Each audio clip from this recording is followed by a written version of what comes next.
the pressure is suddenly on. Warren Johnson with us of GM Performance Parts. You guys have been together for a long time.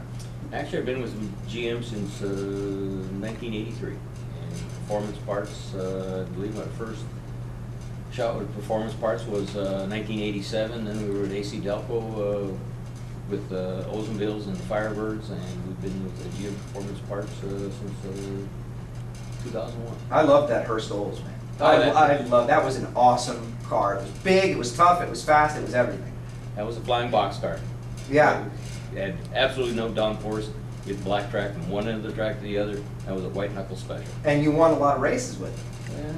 I just overdrove it a lot of times. But that's great. You could get it on the street with the lightning rods and everything. A lot of people had that car. I still see a few of the cars with lightning rods out there. They're really a classic. There was only, I believe, 2,500 of those things ever built. Now, during this off season, you were at Barrett-Jackson as well. You had one of your old cars out there at Barrett-Jackson. That was the 87 Forenza. The guy had and restored it. I actually supplied the engine and part of the drivetrain for it. It was one of the original engines that I ran back in 87. I went upstairs to my archives there and started sifting through it, and I found the intake, carburetors, all that stuff, put the complete engine together for that car. So it's an actual Warren Johnson car, so to speak.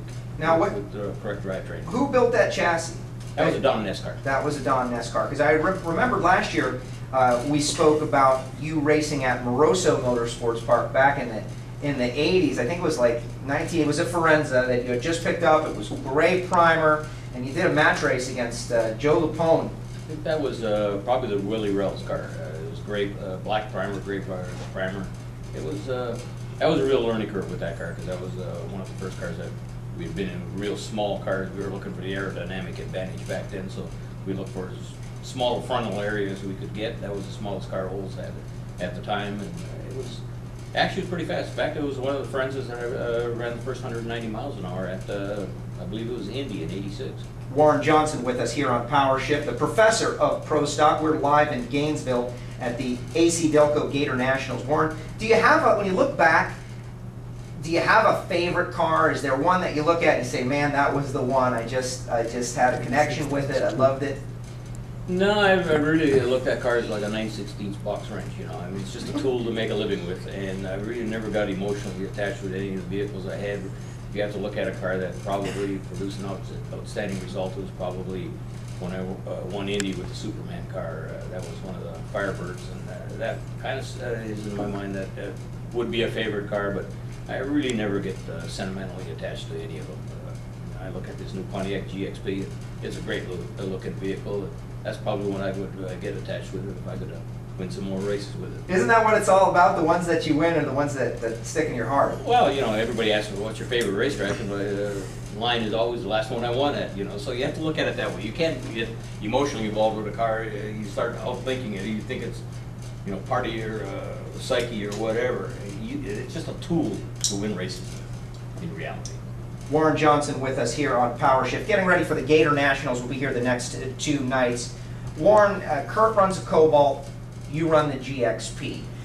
Does that present additional challenges for you guys? I know you run your teams kind of separate, but you also do things together.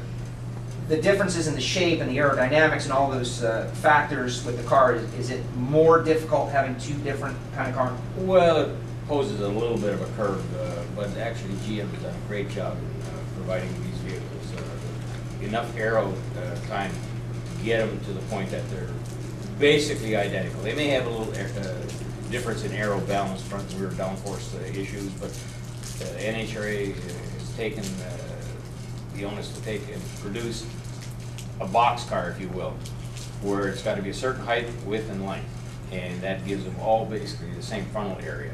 So it really doesn't change it that much. The wheelbase are all set at 105 inches. Engine setback, all that stuff is really equal between all the cars.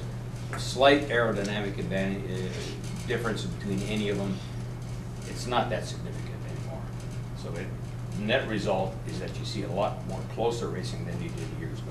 And we are seeing very close racing this year and hope to see some close racing this weekend. Warren, thank you so much for coming up to the tower here tonight. It's great being at the drags and doing the show and bringing the Powershift audience, who a year ago was like 90% NASCAR. And I'll tell you what, our NHRA crowd is growing, and thank you so much for helping us out. I appreciate it. Thanks for coming by the show. This is Powershift, your home for total motorsports. We're live at Gainesville Raceway. Coming up next, we're going to go through the gears with, that's right, Alan Reinhart, the man from the NHRA, will be joining us. Stick with us right here on your home for total motorsports, Powershift. Arizona antagonist.